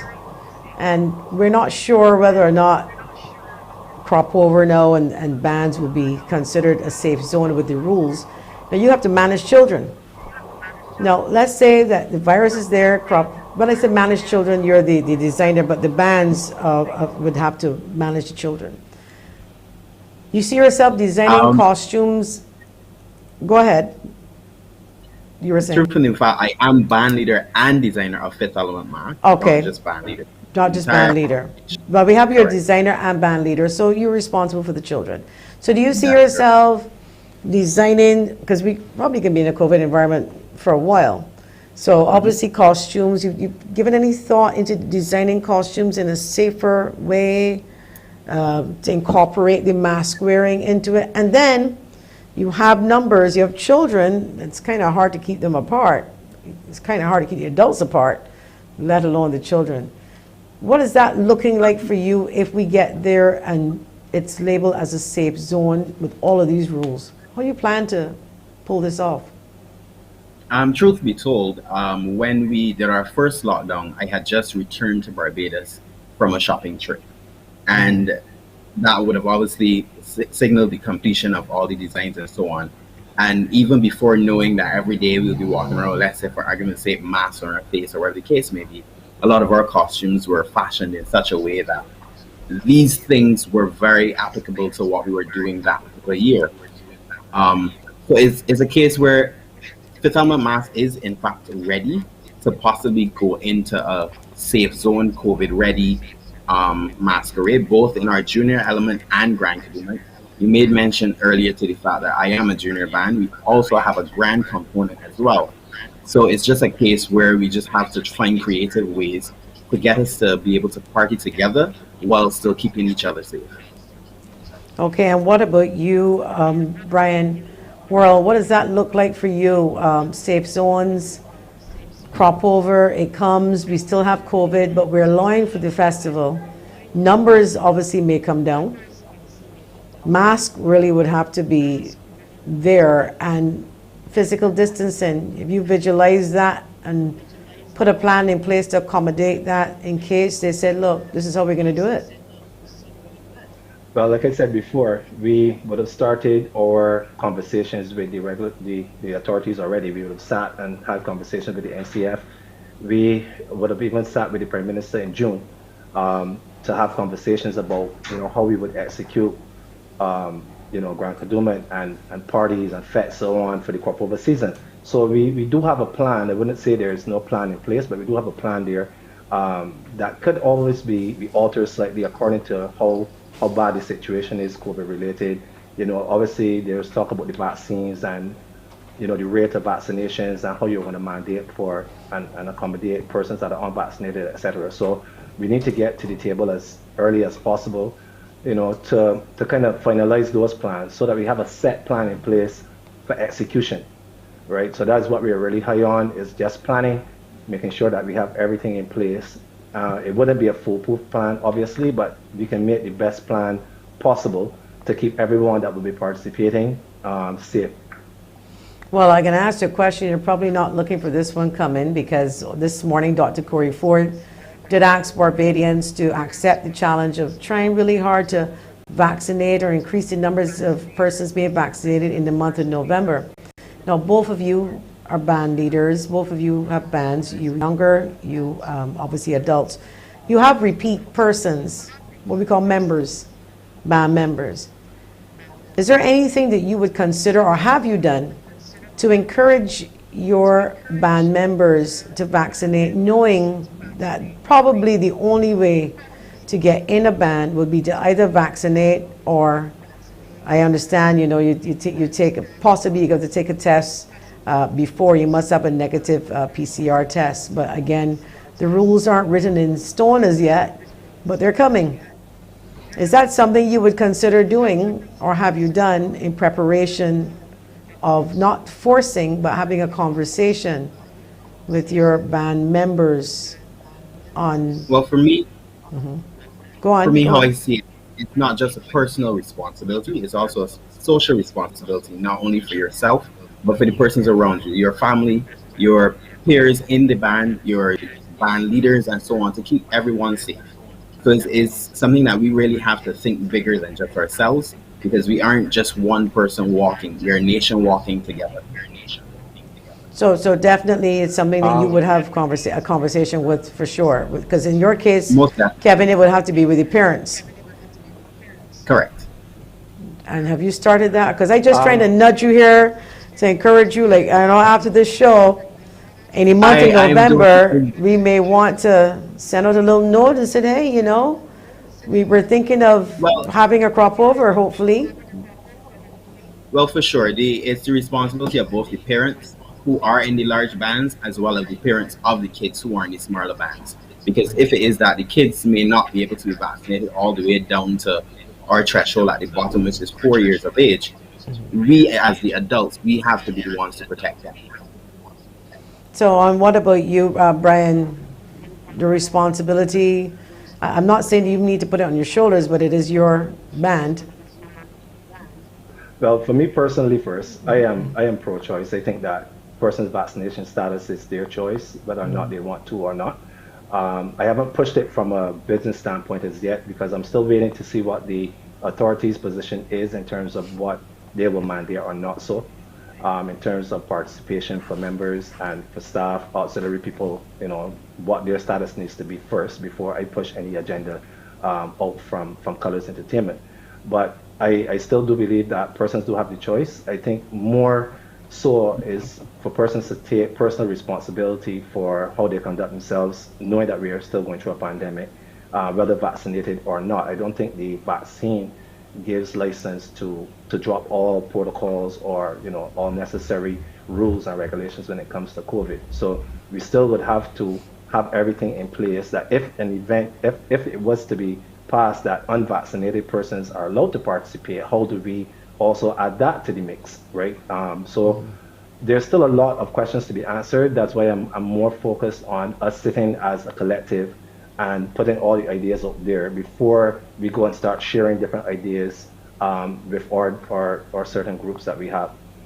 Okay, we're going to take a quick break and we'll be right back.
It and Fix It. We're speaking with Mr. Kevin Small, Fifth Element Maths Junior Kadooment band designer and leader, and band leader and director of Colorz Entertainment and vice president of Barbados Association of Masqueraders.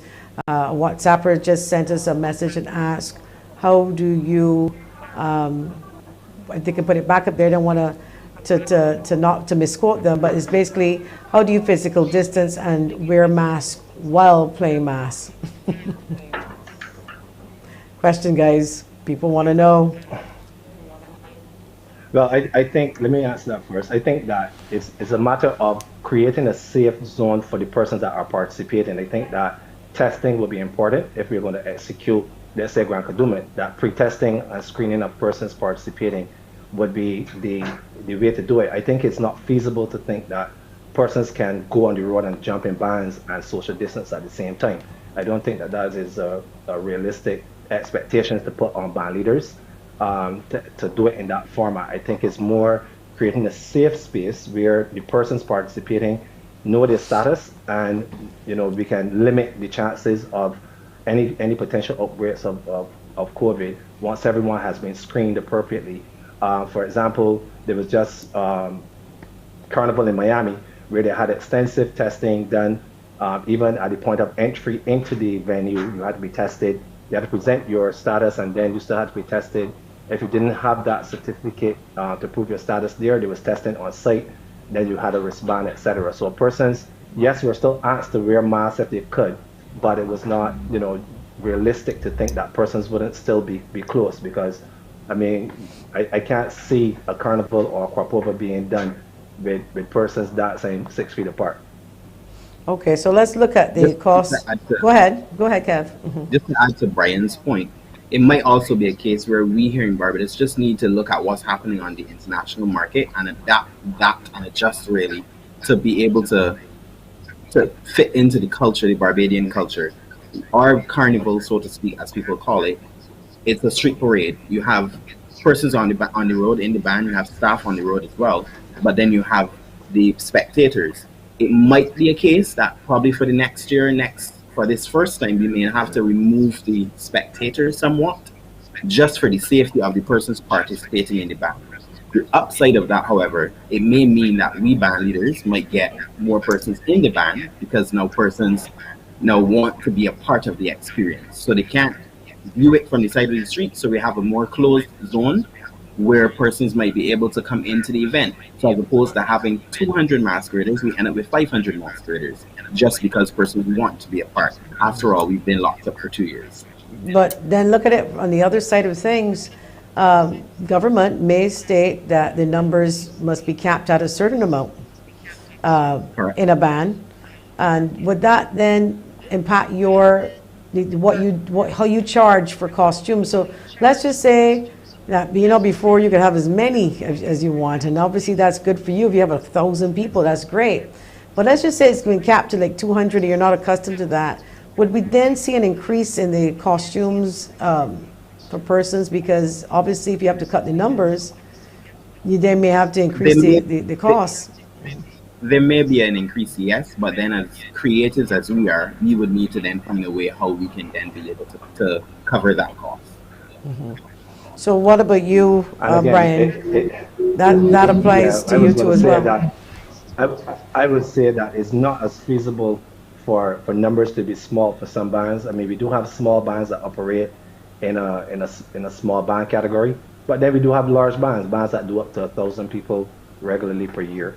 And it may not suit their model, to have a band at 200, because for some of us it's an expensive ordeal. We invest quite large sums of money in our productions, and if the returns aren't there at those mega numbers, then for some it may not make sense to even participate. So we have to look at it, like I said, the planning behind the execution. Once the all the plans are put in place correctly and properly, we should be able to execute at whatever number. All right, it shouldn't come down to the number per se.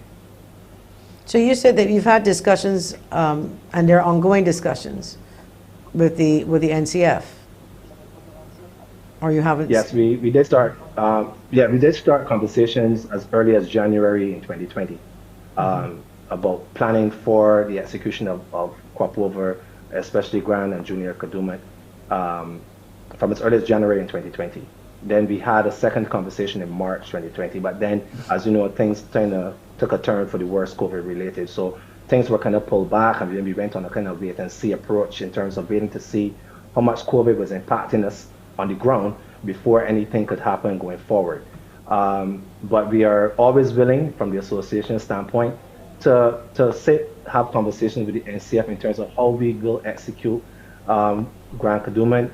Junior Kadooment was kind of taken off the table from last year because of the status of the kids not being able to be vaccinated or anything like that, and not wanting to put them in harm's way, because it's much more difficult to control the kids sometimes than it would be for the adults. So we even want to take a look this year at how we would execute a Junior Kadooment if there's a chance to do that. Well, it certainly is a very difficult decision and rules to make when you are partying.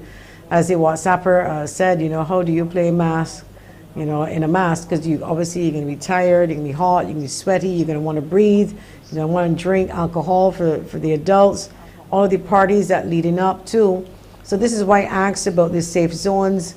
And as you said, it's your choice, but because it's your band, you have to still make sure that whatever rules come, protocols come, that you maybe encourage your membership to either, do it or be tested or something in order for people to party. Because in other countries, all of the recreational things, dinners and movies, a lot of countries have mandated the vaccine for persons and to enter. Actually, there's some countries that are not even bothering to test people who are not vaccinated.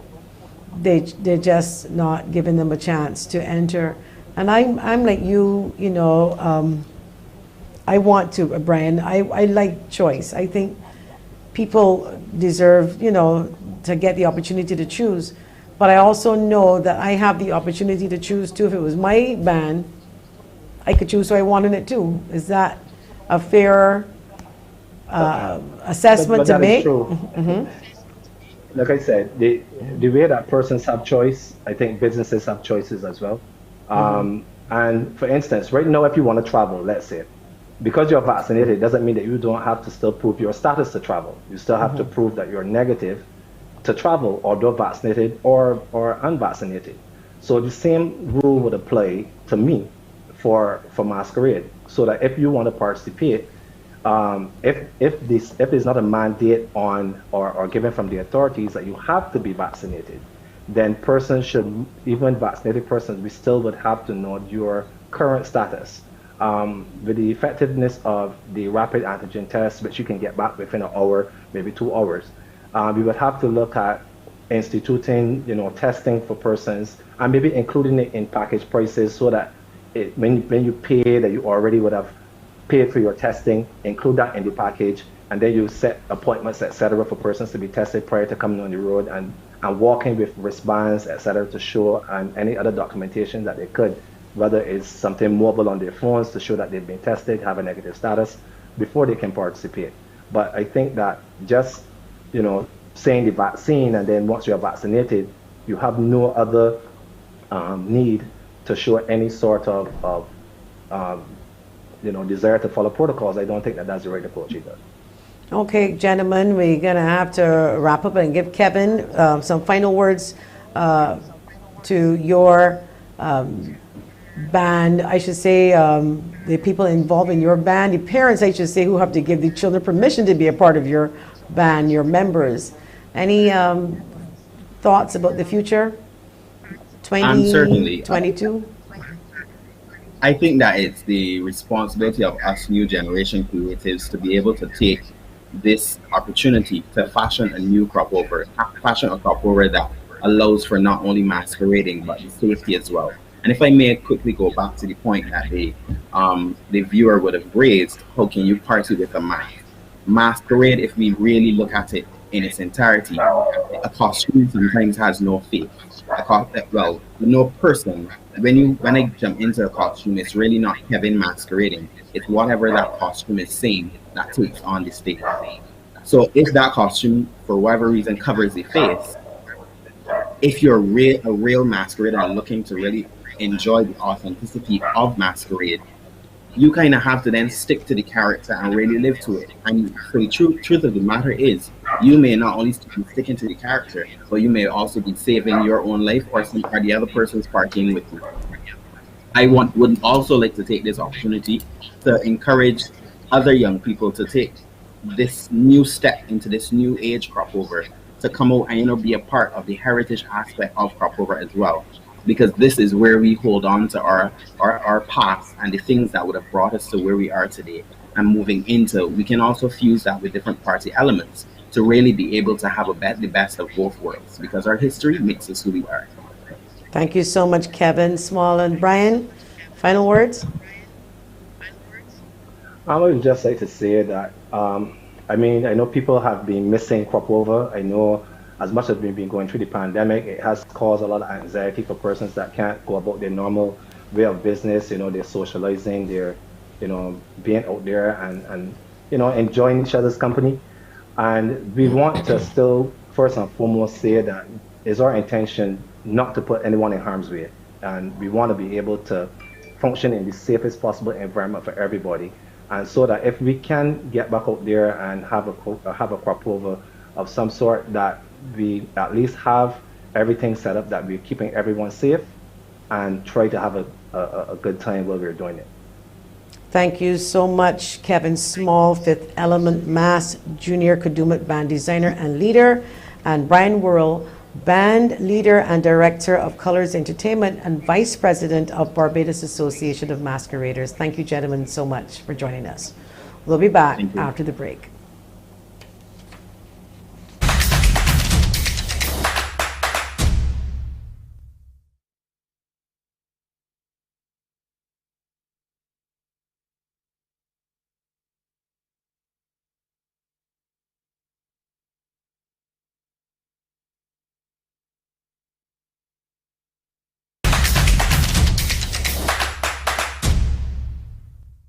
Welcome back to Face It and Fix It. As we wrap up, I want to share something really good with you. A couple of weeks ago, the Prime Minister had mentioned that she wanted everybody in Barbados to have a pulse oximeter.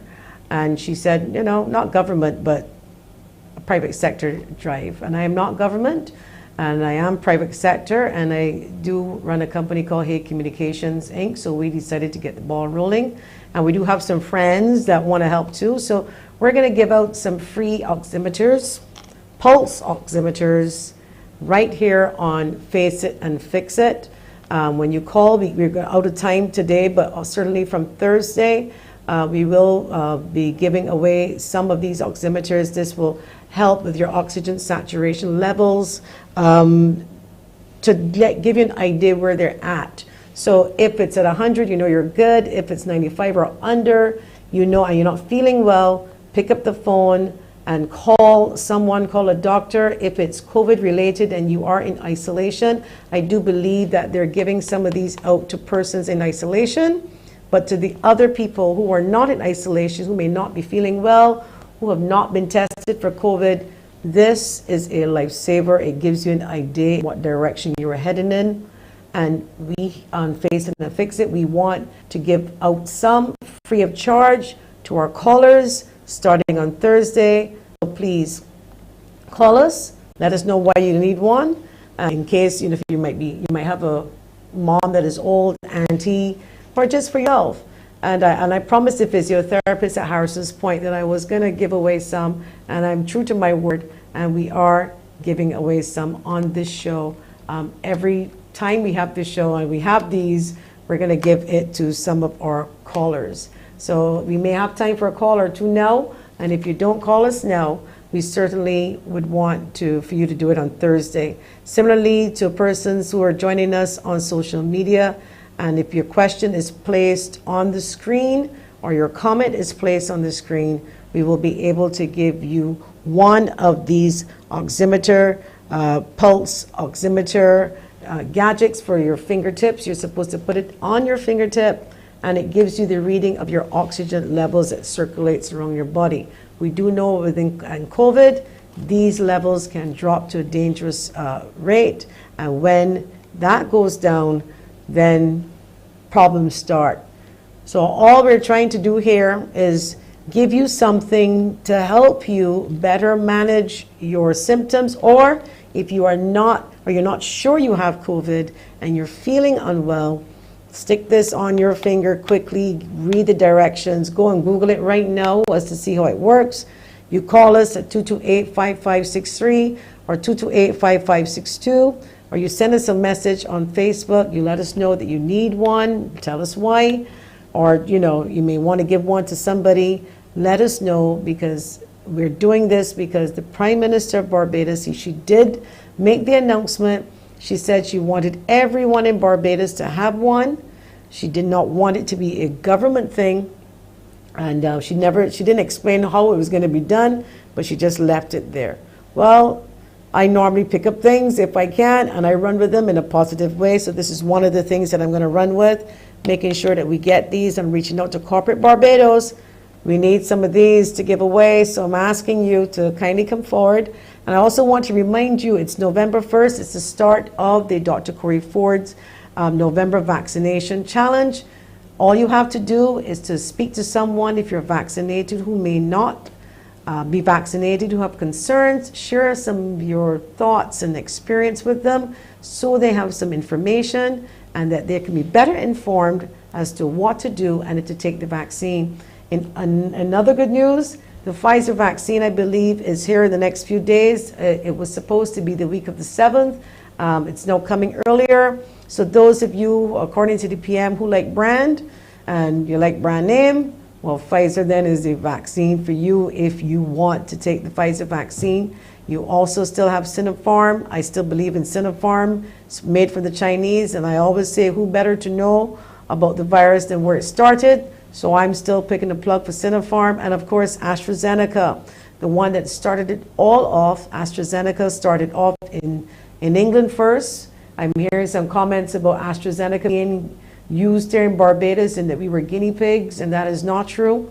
AstraZeneca was available in England and Europe before it came to Barbados, and we got it as a gift in the beginning. And thanks to India and the Prime Minister of India, we got a gift of, I think it was 50,000 or I think 100,000 doses, and we started the ball rolling in February. As for the booster, please are coming now to the members of the older population to go and get your booster. I'm actually going to make some telephone calls now to see if I'm due.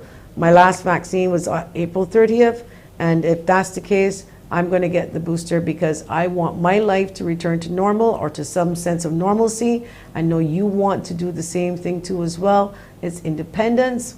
People, please, if you have not vaccinated yet, please get the information, get more information, and see if you are eligible for a vaccine. If you are, please go ahead, take the vaccine. We know it's your choice, but I'm sure that someone is here watching who's hesitant right now, wanting to know what to do. And all I'm saying to you is get the right information. Stop listening to the fake news. Any voice messages that start with girl Sandra or Mildred, here is what's going on. They are not doctors. They did not go to University of the West Indies or Mona or all of these big universities. I'm not saying that you can't weigh in, but certainly those who went to University of Facebook and the University of WhatsApp. I know that if you got sick, you certainly don't want these people at Arson's Point with you or at the QEH with you trying to save your life. So I beg you, I'm only one person for what it's worth. I'm appealing to you through this show to kindly think about it. So Thursday's show, we're going to give away the oximeters, and I hope you come and join us. Call us, tune in, and we will have a number of persons on. Our guests will be from the private sector. We have Tricia Tanis, She is from the Barbados Private Sector Association, and Ms. Tanis will be joining us. And of course, the Consul General, my good friend, Naval Greenwich, will be on the show. Naval is joining us on Thursday. He's calling us from Miami. So please, he is Consul General for Barbados at Miami. The Honorable Naval Greenwich will be on Thursday's show. I'm looking forward to that show, big show. And please call us. If you need one of these, talk to us. We'll hook you up. My name is Joanne Haigh. I'll see you on Thursday. Until, stay safe, stay sanitized, stay at a distance, and get vaccinated. Bye for now.